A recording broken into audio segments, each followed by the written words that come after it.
আসসালামু আলাইকুম রহমতুল্লাহ।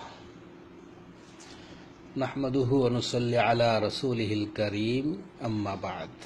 ইমরান ভাই জানতে চেয়েছেন একটি মাসআলা নামাজ সম্পর্কে। বলেছেন, আপনি যে কাজে আছেন সেই কাজের কারণে জোহর এবং আসরের নামাজ মসজিদে যেয়ে আদায় করতে পারেন না জামাতের সহিত।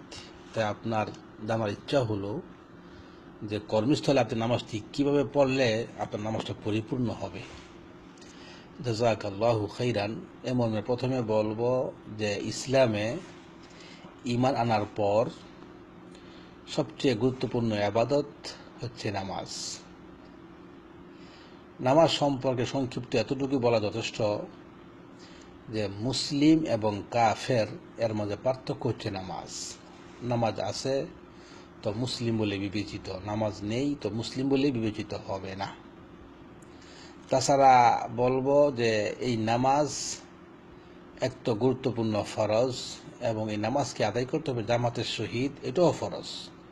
এ মর্মে আল্লাহ পাক আদেশ করেছেন ওয়ারকাউ মা'আর রাকিঈন, অর্থাৎ রুকুকারীদের সাথে রুকু করো, মানে হলো জামাতের সহিত নামাজ আদায় করো। তাছাড়া হাদিসে জামাতের অনেক গুরুত্ব এসেছে। সহিহ আল বুখারীতে হাদিস এসেছে যেখানে আল্লাহর রাসূল সাল্লাল্লাহু আলাইহি ওয়াসাল্লাম ইচ্ছা পোষণ করেছেন যে ব্যক্তি আজান শোনার পরে মসজিদে আসে না তার ঘরবাড়ি জ্বালিয়ে দেই। তাই বলবো যে হাদিসে এরকম আরো এসেছে যে ব্যক্তি আজান শোনার পর মসজিদে আসলো না অথচ তার কোনো উযর নেই, তাহলে তার নামাজ কবুল হবে না।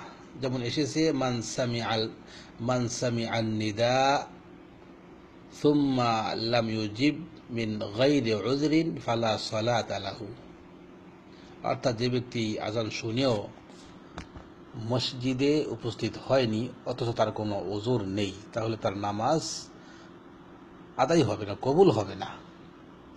এ মর্মে এই অর্থে অনেকগুলো হাদিস এসেছে, তবে দুটি ক্ষেত্রে জামাত মাপ পাওয়া যাবে। এ মর্মে হাদিস এসেছে আবু দাউদে, বলা হয়েছে মান সামিআল মুনাদিয়া বিসসালাহ ফালাম ইয়ামনাহু মিনিত্তাবাই উযরুন লাম তুকবালু মিনহু সালাতুল্লাতি সাল্লাহ কিলা ওয়ামাল উযরু ইয়া রাসূলাল্লাহ ক্বালা সাল্লাল্লাহু আলাইহি ওয়াসাল্লাম খাউফুন আও মারাদুন, অর্থাৎ যে ব্যক্তি মুয়াজ্জিনের আজান শুনেও মসজিদে না গিয়ে ঘরে নামাজ পড়ল অথচ তার নিকট মসজিদে উপস্থিত না হওয়ার শরঈ কোনো উযর নেই, তাহলে তার নামাজ আদায়কৃত নামাজ আল্লাহ তাআলা কবুল করবেন না। সাহাবায়ে কেরাম জিজ্ঞাসা করলেন, হে আল্লাহর রাসূল সাল্লাল্লাহু আলাইহি সাল্লাম, আপনি উযর বলতে কি ধরনের উযর বুঝাচ্ছেন? তখন আল্লাহ রাসূল বললেন যে উযর হলো ভয় এবং রোগ, অর্থাৎ যদি মসজিদে যাওয়ার পথে ভয় থাকে, হতে পারে সেই ভয় কোনো জানোয়ারের ভয়, হতে পারে শত্রুর ভয়, সেটা একটি কারণ। আর দ্বিতীয়টা হলো অসুস্থ অর্থাৎ অপারগ। এই দুটি হচ্ছে জামাত ত্যাগ করার কারণ। এছাড়া যদি অন্য কোনো কারণে জামাত ত্যাগ করা হয় তাহলে অবশ্যই যে হুকুম এসেছে হাদিসে সেটা সে তার আওতায় পড়ে যাবে, সেটা আমি আপনি বা যেই হই না কেন, অর্থাৎ তার নামাজ কবুল হবে না।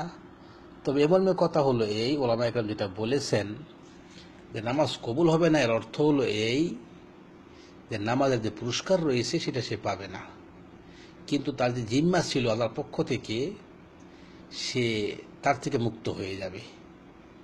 এই হলো বিষয়। তাই আমি বা আপনি বা যে কোনো ব্যক্তি যদি দুনিয়াবি কোনো কাজের কারণে জামাত ত্যাগ করি তাহলে অবশ্যই জামাত ত্যাগ করার যে গুনাহ রয়েছে গুনাহে কবিরা সেটা বহন করতে হবে।